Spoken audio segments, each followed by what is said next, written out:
各位粉絲、各位朋友，歡迎大家嚟到凌晨空間之飛升龍堂。Hello， 大家好，我係開運王奕龍師傅，亦都係非物質文化遺產嘅傳承大師。嗱，今日開心啊，又同阿奕龍師傅傾下呢個風水玄學嘅嘢啊！喂，阿奕龍師傅係咪傾2026年啊？係啊，因為就快2026㗎啦嘛。係啦，咁啊預先做準備。好，喺未講之前咧，同大家講翻啦。嗱，呢個咧，我哋呢個盒裏邊咧有幾樣嘢啊。第一有貴人玉啦，大塊嗰啲係貴人玉，有細嘅貴人玉。嗱，呢啲係大嘅貴人玉，細嘅貴人玉。呢啲係觀音，呢啲係彌勒佛啊！咁全部呢啲咧都係俾大家咧去請翻咧過年嘅之前咧請翻去咧嚟緊咧係幫助你哋各方面嘅財運啦、健康啦、各方面嘅嘢啊！咁呢啲之前已經介紹過啦，不過咧喺呢度再同大家講翻，都係嗰句要請嘅話咧要等3個禮拜啊，大約啊，因為咧全部都要等阿奕龍師傅開光啦。咁仲有佢全部呢啲係有 Nelson 大師咧，呢個玉器大師咧。去揾嗰啲證書翻出嚟嘅，證明係真玉真跡啊！咁好啦，需要平安啊、財運啊、招財啊、防小人咧，全部都喺晒呢度啊！記住你哋可以咧留言 WhatsApp 小助手咧問查詢呢啲玉嘅問題嘅。好，咁我呢度講完啦，阿奕龍師傅，我哋講翻咧2026年嗰啲咩話？係九宮飛星啊！即係話邊個方位好，邊個方位唔好。哦，好，正開始。要點樣做？大家都知道應該出年咧就丙午年有個名㗎。等我嚟。赤馬紅羊劫。係冇錯。係咪有個劫字㗎？係啊。真係有個劫字。真係有個劫字。赤馬紅羊劫。係啦。咁啊，出年就係赤馬，因為咧就出年係馬年。咁啊，馬年咧我哋咧就係見到係丙午，丙係屬火，所以叫做赤馬，因為火係紅色咁嘅意思。即係好多火啊！即係好多火啊！即係成日打交啊，火爆啊，戰爭啊！哇！你唔覺好多人打交咩？成日喺 YouTube 嗰啲。好多啊，好多啊，真係。係啊！各位粉絲、各位朋友，我喺呢度隆重咁同大家宣布，嚟緊11月30號，我哋 YouTube 有一個新頻道，叫做女人大 L 晒。嗱，呢個 L 咧係 ladies 咁解啊。身邊呢位係 Cherry 船魚。點解叫船魚嘅？哦，呢個名好犀利啊，叫做船主嘅船，宇宙嘅宇。咁仲有咩犀利啊？哇！我想玩轉呢個宇宙啊嘛！哇，好犀利喎！咁你呢個頻道係講啲咩㗎？我哋多數咧係講女人嘅心事啦、私密啦、生理嘅問題啦。男女嘅關係啦、感情嘅問題啦等等，仲有最犀利係咩？哇！犀利，就係呢個聯誼活動啦！喂，聽講你搞緊一個100幾人嘅聯誼活動喎？哦，係啊，抽差唔多120人喎。咁裏邊有啲咩人參加？哇！嗰邊咧就連有啲律師啦、醫生啦、建築師啦，仲有廚師添。哇！咁精彩嘅節目我都想參加喎！喂，大家記住啦，嚟緊11月30號 ，Cherry 嘅頻道叫做女人大 L 晒。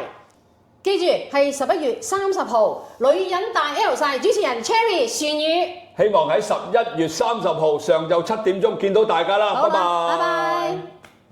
地鐵啲坐地鐵啊，成日鬧交打交，唔知做咩啲人咁。係啊，就係嗰個磁場嘅影響咯。唔係喎，我前日喺地鐵我都鬧嗰條友喎。係啊，嗱，你都中咗赤馬紅羊劍。係啊，我老婆喺左手邊，我喺右手邊，大家就出地鐵，佢衝埋嚟撞到我老婆，你撞我，反而我唔鬧你喎。你撞到我老婆，我老婆出聲唔使咁急啊，我即刻嚟住指住佢，講係加埋粗口啦。我話你條友。我話而家鬧緊你啊！你咁急衝佢嚟做咩啊？咁佢望到，咁跟住我話即係佢關門我走咯，即係唔鬧唔得啊！你明唔明啊？唔係好急嘅，因為咧個火太旺啊出現。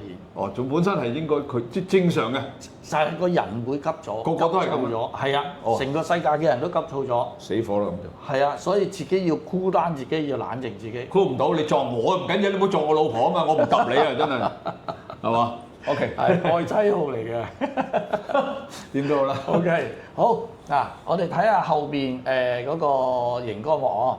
嗱，出年咧我哋叫做係2026叫丙午年，我哋叫做100入中宮。哦，100入，我幫你指。係，呢個我有呢個睇到啊，睇唔睇到？100呢度係啦，100。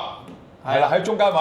係啦，咁跟住咧2黑就喺呢個叫做係西北方。嗱，呢個係西。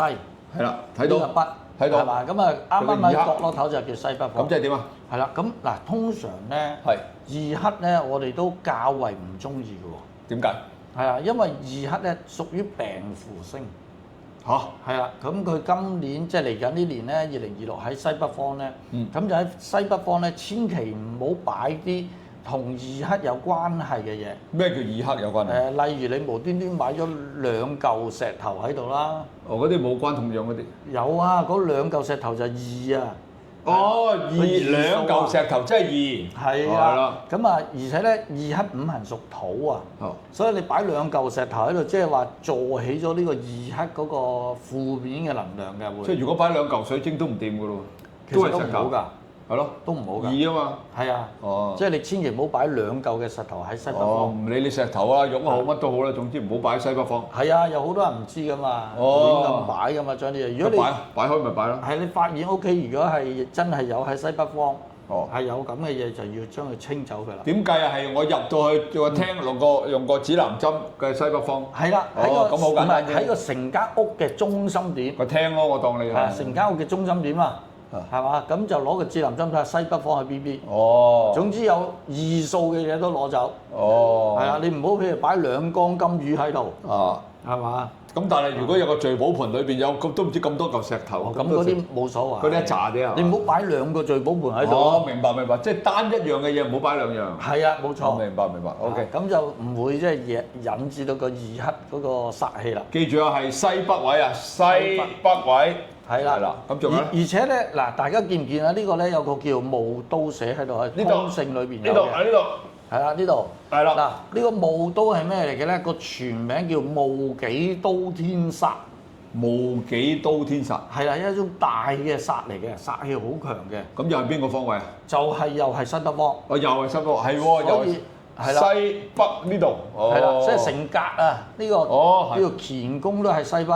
哦，明白。係啦。所以戊己都天煞，唔好喺呢度咧就係立亂動土、立亂喐佢。即係西北位，即係你譬如嗰個可能係整個花架落去咁樣又唔得㗎。係啊，你唔好立亂走去鑿牆啊、掘地啊。你整個裝飾等書嘅架又唔得㗎咯喎。如果你轉牆都要小心啲。嗱，如果你要整嘅話咧，你要喺呢邊東面。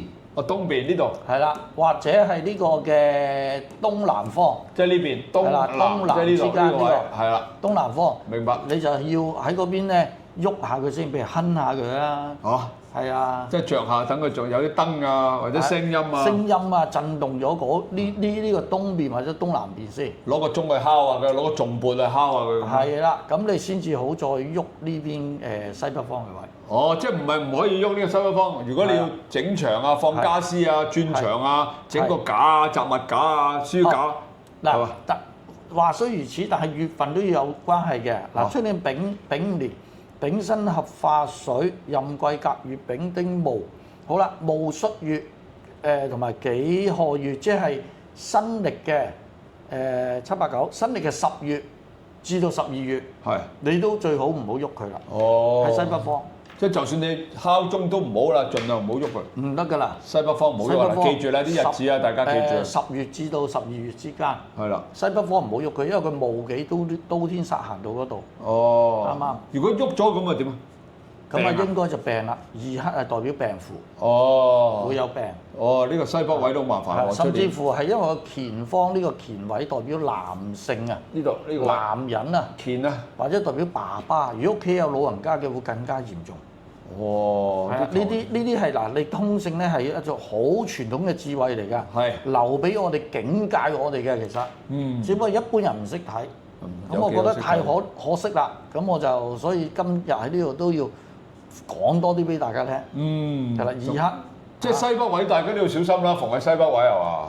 係啊，即係嗱，佢就算平時，譬如你望出屋企嗰個風景靚嘅，喺西北方靚嘅，都會有啲事嘅。但係如果你啱啱望出去咧，又有啲煞氣，有啲尖角啊，有電燈柱啊，有路衝啊，有啲岩巉嘅山啊，有啲天斬煞啊嗰啲咧，咁就好嚴重㗎，呢啲要化㗎。即係直情影響到屋企裏邊，影響屋企嘅人嘅呢啲，係要化嘅，因為二黑加戊己都天煞。哇！呢啲係寫明俾你睇嘅。哇！咁你聽你咁講都幾危險喎，喺西北位嗰度。係啊，所以盡量唔好喐佢咯。如果萬一屋企西北位出邊動土咧，你都要化嘅。即係化煞嘅。你最簡單化煞咧，就揾兩隻銅麒麟啦，就擺喺嗰度向住出邊先啦。即係要頂住先啦，係嘛？明白。起碼都要做呢樣嘢。不過最緊要開光會好啲啊。即係嗰個力量大好多。會大好多嘅。好啦，咁啊三咯喎，三叫做三壁。呢度三壁係啦，楊小姐講呢個係啦，三壁咧有個名叫蚩尤星。蚩尤係邊個？你知唔知啊？以前聽得多喎，以前成日打仗咁樣。蚩尤同皇帝打仗嘅。係啊，蚩尤啊。係啊，蚩尤就係戰神嚟嘅，即係皇帝要同佢打仗。咁後尾皇帝打贏咗啦，係嘛？統一咗中國。咁原來咧佢代表咩咧？代表一啲叫做意外喎、血傷喎。個正西位喎。係啊。咁但係唔使驚喎。嗱，因為今年咧有好多人咧就冇詳細講嘅。係。其實我想詳細啲講俾大家就留意啦嚇。係啦，因為佢三壁係蚩尤星，就話係一啲叫做空星啦。係。但係如果好嘅話咧，係會升官嘅喎。咁究竟好定唔好啊？又唔好又唔好咁樣。嗱，第一係你見唔見呢個圈住咗？寫住大利大利。呢度大利大利係嘛？係啦。係啦，咁即係話其實喺2026年咧，反為西面咧係大利喎。哦，西面啊大，正西面啊，正西面係大利。正西利大利喎。如果你間屋西面望出去，冇一啲嘅叫做嗰啲咩破頭山啊、刀劍啲殺啊嗰啲咧，咁反為西面係好喎。哦，即係今年就旺，出年就旺啦，西面係嘛？西面大利喎。哦。但係如果你出邊望出去咧，係有啲譬如尖角蛇啊、路衝啊各樣嘢，嗱咁咧就減分啦，咁可能會動起咗呢個三壁蚩尤星啦。咁點啊？又係要化咯喎。要化。哦。所以其實唔係話三壁一定唔好，係。唔係話二黑一定唔好，係。甚至乎二黑呢個咧。係咩嚟嘅咧？啲人就話病符啊嘛，呢個係唔好就係病符啫。西北呢度，係啦，西北呢度二黑。係啦，如果好嘅時候，我哋叫田產之富喎，買田買地嘅意思喎。哇！即係喂，奕龍師傅講到我都一頭霧水，雖然你又講得好清楚。係啦。咁其實換句話講，就算我識睇呢度都好啦。最好係咪睇個風水啊？簡單啲啦，大佬我頂唔住喎。咁呢個如果係真係有問題嘅，當然睇低會好啲啦。係咪先？可以化解咗嗰啲問題啊嘛。因為嗱，你識睇咧，你就解釋到咁好清楚啦。其實我盡量已經解釋俾觀眾知㗎啦。已經係最清楚嘅解釋，但係對到某一個位置又有機會好，又有機會唔好嘛。係嘛？係。咁其實係咪臨過年之前最好睇一睇風水，執一執佢咧？喂，唔係喎，我聽到。